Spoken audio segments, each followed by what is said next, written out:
God, these roots have gotten out of hand, man.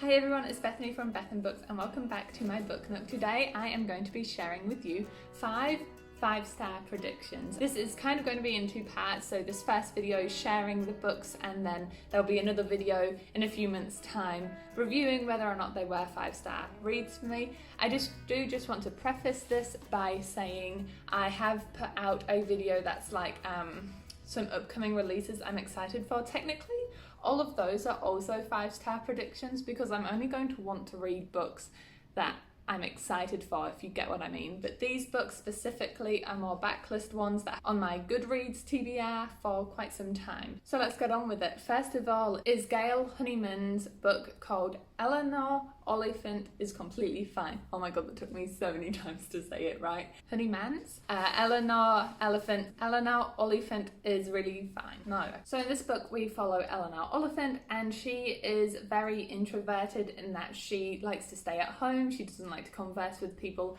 outside of her little bubble very much at all. But then what happens is she meets this guy called Raymond, of course as a guy, and he essentially works in IT in her office and is everything that she isn't, like quite out there, quite unhygienic is a personality trait they've put him down as in the blurb. And what happens is, unfortunately, an elderly gentleman falls over and I'm pretty sure he's okay, but both Eleanor and Raymond come together to help that elderly gentleman get back up, and that's how they start their friendship, which of course evolves into more. So this is an adult contemporary romance. And the reason why I'm really excited to read this one is because, I've actually got it here still because libraries are still shut, is it's giving me the same vibes of The Bookish Life of Nina Hill, which was about Nina, who's introverted and works at a bookstore, who then falls in love with a guy she didn't expect to fall in love with. So this is giving me those same kind of warm, romantic vibes. And considering I gave this a 5 stars, I'm hoping I give this a 5 stars. The second 5-star prediction I have is Spicy Little Curses by Laini Taylor. Now, Laini Taylor is the author who wrote the Smoke of Blood and Bone trilogy, as well as, I've got it here, the Strange the Dreamer duology. I absolutely love Laini Taylor's writing. I think she's so good at building up a world and making the characters really like relatable, even in an extreme fantasy kind of a setting. So I'm thinking I will enjoy Spicy Little Curses because it follows a whole fantasy world that Taylor is obviously adept at writing. It also has the fantasy romantic elements that I've come to love from her books, but also it's a short book, I think. Let me check. The Kindle edition is only 70 pages, so it really is a short story, which is a bonus. But also I'm really intrigued to see how she condenses such a vivid imagination and colourful world into so fewer pages, and I think if she can do it really well, it will be absolutely exquisite. Next up, I was really umming and ahhing about putting this one on, but I think it is going to be a 5 stars, and that's for me is Aphrodite Made Me Do It, which is a poetry collection written by Trista. I think that's how you say her name. This book I was actually recommended by heaps of people over on my Bookstagram account after I had a massive rant and rave about modern poetry and how down in the dumps and dark it can be and unoriginal repetitive language. And so many people reached out to me and said, hey, I think you'll like this, have a go with the Aphrodite collection. And I looked into it and I have to say I'm very excited. Ooh, is the neighbour mowing their lawns? Okay, let's just pause for a second.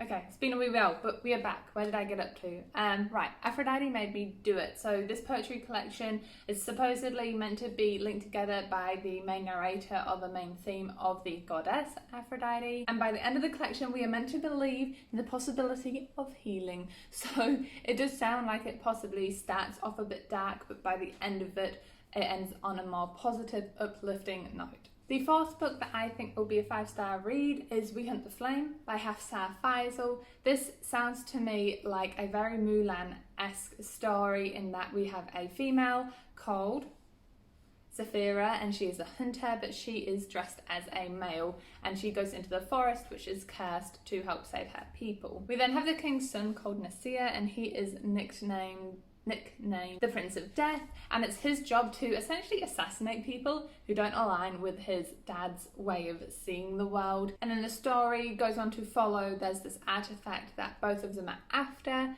and the prince essentially has been told to kill Zafira, which sounds like a very angsty sort of situation. There doesn't seem to be much allusion to a romance subplot, but I wonder if there will be. So the whole Mulan parallel is really, if I'm being honest with myself, only in that Zafira dresses as a man to make her actions, you know, count, be legitimized. But it sounds like a really interesting story which makes characters overcome each other's preconceived notions of each other, which is always something I enjoy reading about. And lastly, we have Gideon the Ninth by Tamsyn Muir. Hopefully I pronounced that one right.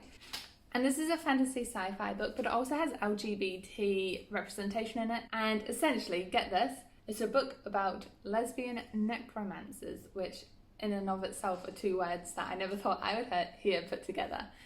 So Gideon is our main female character, and it sounds like she is essentially wanting to get free of all of her responsibilities and all the weight that's put on her shoulders as a person in some sort of powerful family. And as she packs her bags, and I quote, with her dirty magazines, she prepares to launch her daring escape. But long story short, she learns that she has to step up and accept her responsibility, otherwise lots of people that she loves will, I don't know, have bad things happen to them. This one I really want to read and think will be 5 stars just because it simply sounds like a lot of fun, and it's a premise that I haven't really heard of before. They also talk a lot about skeletons, whether the characters themselves are skeletons, I don't know, but I cannot wait to find out. So with that being said, those are my 5 5-star predictions, and I will be filming a review of these 5 books, hopefully in the not too distant future. Hopefully I can get my hands on these relatively easily. So with that being said, if you have the time and energy, please consider leaving a cheeky like and subscribe down below. I hope you enjoy all the places you'll go on your own reading journeys, and I'll see you in the next video.